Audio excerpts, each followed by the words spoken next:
హలనేని Sesha Rao liquor scam గత కొంతకాలంగా దర్యాప్తు జరుగుతూ ఉంది. కూటమి ప్రభుత్వం ఏర్పడిన తర్వాత నుంచి ఈ లిక్కర్ స్కామ్కు సంబంధించినటువంటి దర్యాప్తు ఒక్కొక్క అడుగు వేసుకుంటూ వస్తుంది.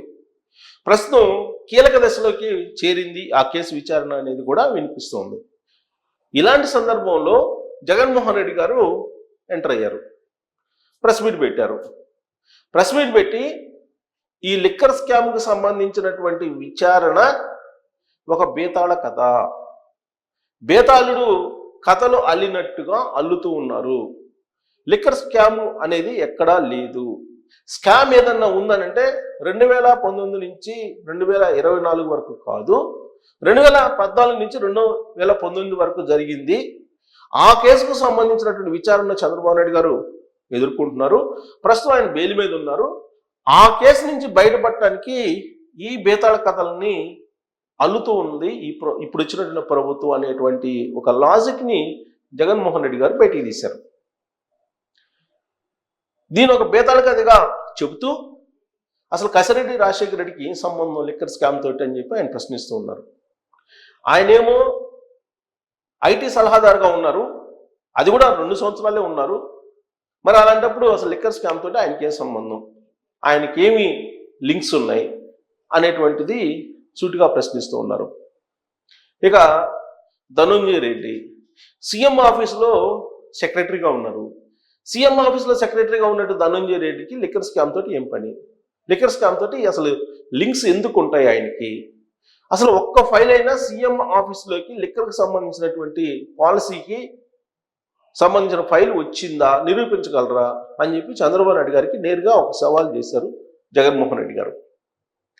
ఇక వాసుదేవ్ రెడ్డి అద్భుతమైనటువంటి ఆఫీసరు, ధనుంజయ రెడ్డి అద్భుతమైనటువంటి ఐఏఎస్ ఆఫీసరు, మచ్చ లేనటువంటి ఐఏఎస్ ఆఫీసరు అని చెప్పి చెప్తున్నారు ఆయన ధనుంజయ రెడ్డి గురించి. ఇక కసిరెడ్డి రాజశేఖర రెడ్డి ఆయన ఏదో సాఫ్ట్వేర్కి సంబంధించినటువంటి నిపుణుడు, ఆయనకు అసలు అవినీతి చేయటమే చేత కాదు, అలాంటి ఆయన తీసుకొచ్చి ఈ కేసుల్లో పెట్టారు అని చెప్పి జగన్మోహన్ రెడ్డి గారు చెప్తూ ఉన్నారు. ఇక బాలాజీ గోవిందప్ప అసలు లిక్కర్ స్కామ్ తోటి ఆయనకి ఏం సంబంధం, ఆయన ఒక టాప్ మోస్ట్ యూరప్ కంట్రీస్లో టాప్ 5లో ఉన్నటువంటి విరాట్ అనేటువంటి కంపెనీకి శాశ్వత డైరెక్టరు. అంత పెద్ద కంపెనీకి ఆయన డైరెక్టర్గా ఉంటారు, బిజీగా ఉంటారు. ఇలాంటి లిక్కర్ స్కామ్ల గురించి పట్టించుకునేంత టైం అసలు ఆయనకి ఎందుకు ఉంటుంది? ఆయన అద్భుతమైనటువంటి పారిశ్రామికవేత్త, అలాంటి ఆయనకి అసలు ఈ లిక్కర్ స్కామ్ తోటి ఏం సంబంధం? ఇది కూడా ఒక బేతాళ కథ. ఆయన మంచి ఆడిటరు, ఆ ఆడిటరు వికాట్ అనేటువంటి కంపెనీకి, వికాట్ అనేటువంటి సిమెంట్ కంపెనీకి శాశ్వత డైరెక్టరు. ఆయన్ని తీసుకొచ్చి ఈ లిక్కర్ స్కామ్ తోటి ఎలా లింక్ చేస్తారు? ఇది బేతాళ కథ కదా అని చెప్పి చెబుతూ ఉన్నారు.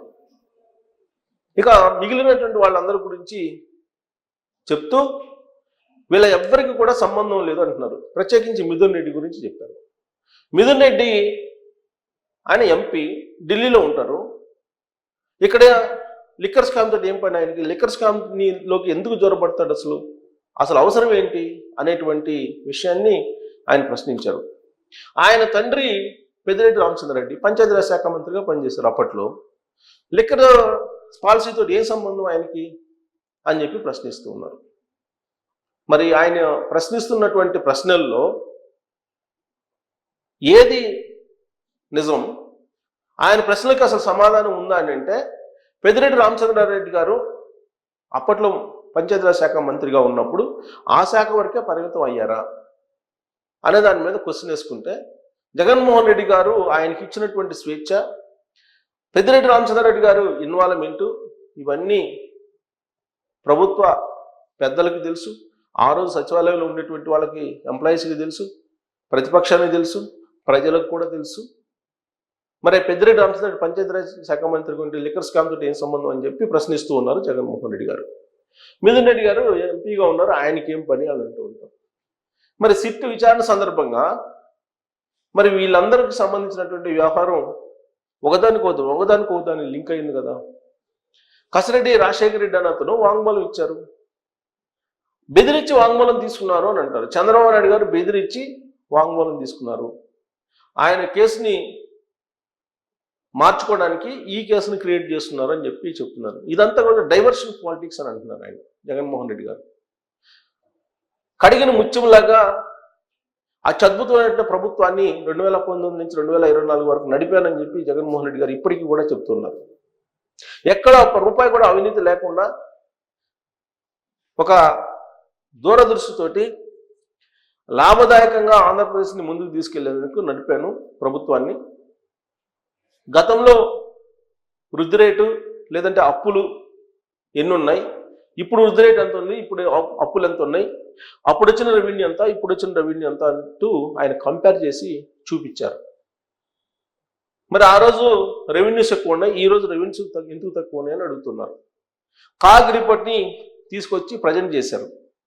ప్రజెంట్ చేసి తాను మంచి పాలన అందించాను, తాను లిక్కర్ పాలసీని కూడా అద్భుతంగా తయారు చేశాను, ఆ లిక్కర్ పాలసీని మరొకళ్ళు ఎవరు తయారు చేయలేరు, అలాంటి లిక్కర్ పాలసీని తయారు చేశాను, దీంట్లో ఎక్కడా కూడా మిస్ అయ్యేదంటూ ఏం లేదు, ఒక్క రూపాయి కూడా మిస్ కాకుండా లిక్కర్ పాలసీని తయారు చేశాను, అలాగే శాండ్ పాలసీని తయారు చేశాను. తెలుగుదేశం పార్టీ వాళ్ళు ప్రజలే అర్థం చేసుకోలేకపోయారు. ఇప్పుడు లిక్కర్ పాలసీని శాండ్ పాలసీని మార్చి దోచుకుంటున్నారు. తన ప్రభుత్వం ఉన్నప్పుడు 2019 నుంచి 2024 వరకు లిక్కర్ పాలసీ అనేది అద్భుతం అని చెప్పి ఇప్పుడు కూడా చెప్తున్నారు.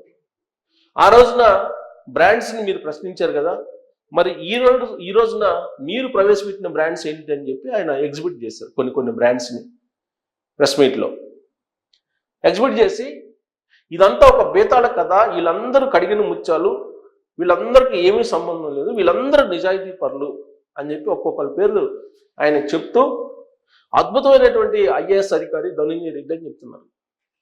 అలాగే కృష్ణమోహన్ రెడ్డి ఓఎస్డి, ఆయన రిటైర్డ్ ఆర్డీఓ, ఆయన మచ్చలేనటువంటి అధికారి.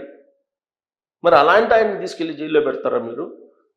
దేవుడు అన్ని లెక్క పెడుతున్నాడు, దేవుడి దగ్గర మార్కులు తగ్గిపోతాయి చంద్రబాబు నాయుడు గారికి అని చెప్పి చెప్తున్నారు. ఏడాది పాలనలో దేవుడు లెక్కేశాడు, మార్కులు తగ్గిపోతాయి, ఆ మార్కులు కంప్లీట్గా పడిపోయినప్పుడు ఆచూకీ కూడా దొరకడు అని చెప్పి చంద్రబాబు నాయుడు గారి గురించి మాట్లాడుతున్నారు, హెచ్చరిస్తున్నారు. చంద్రబాబు నాయుడు గారు ఆచూకీ కూడా ఉండడు అని. అంటే ఏం చేయాలనుకుంటున్నారు రాబోయే రోజుల్లో? జగన్మోహన్ రెడ్డి గారు ఏం చెప్పారు?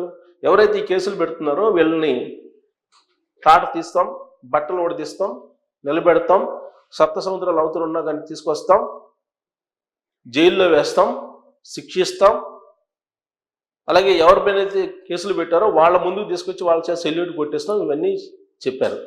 ఇప్పుడు చంద్రబాబు నాయుడు గారి గురించి ఏం చెప్తున్నారు? అడ్రస్ కూడా ఉండడు అని చెప్తున్నారు. అంటే దాని అర్థం ఏంటి? అడ్రస్ కూడా ఉండరు అంటే దేవుడు మొత్తం లెక్కేస్తున్నాడు అంట. దేవుడు మొత్తం లెక్కేస్తున్నాడు. ఆ మార్కులు తగ్గిపోయినాయి, ఇప్పటికే ఇంకా తగ్గిపోతున్నాయి. ఈ మార్కులు పూర్తిగా తగ్గిపోతే అడ్రస్ కూడా లేకుండా వెళ్ళిపోతాడు అనేటువంటి యాంగిల్లో ఆయన ప్రొజెక్ట్ చేసి ఇదంతా ఒక బేతాళ కథ, లిక్కర్ స్కామ్ అనేది చెప్తూ ఉన్నారు.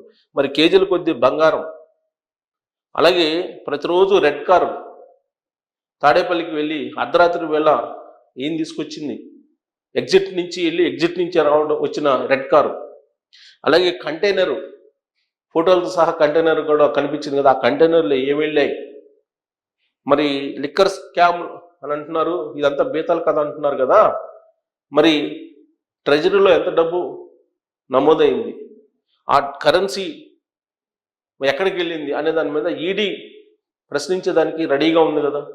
ఆల్రెడీ సిట్ ఆధారాలు సేకరించింది కదా, కిలోల కొద్ది బంగారం కొనుగోలు చేశారు లిక్కర్ స్కామ్లో దాచుకున్నటువంటి డబ్బుతోటని. మరి అదంతా ఎవరు కొన్నారు, ఎవరు ఈ డబ్బునంతని పోగేసుకున్నారు? ఇది బేతాళ కథ. మరి ఈ బేతాళ కథలో నిజమేంటో బయటికి రావాలంటే ఈడీ ఎంటర్ కావాలి, సిబిఐ ఎంటర్ కావాలి, సిఐడి ఆల్రెడీ ఫైనల్ చేస్తుంది కేసుని. మరి ఎవరిది బేతాళ కథ, ఎవరిది బేతాళ కథ కాదు, ఎవరి మార్కులు ఎన్ని ఉన్నాయి అనేది త్వరలో రాబోయేటువంటి రోజుల్లో తెలిసేటువంటి అవకాశం ఉంది. ఇప్పటికైతే ప్రస్తుతం సిట్ కేసులు పెట్టి అరెస్ట్ చేసినటువంటి వాళ్ళందరూ కూడా కడిగిన ముత్యాలని చెప్పి జగన్మోహన్ రెడ్డి గారు చెప్తున్నారు. మీరు దీనికి అంగీకరిస్తారా? దీని మీద కామెంట్ చేయొచ్చు. Thank you.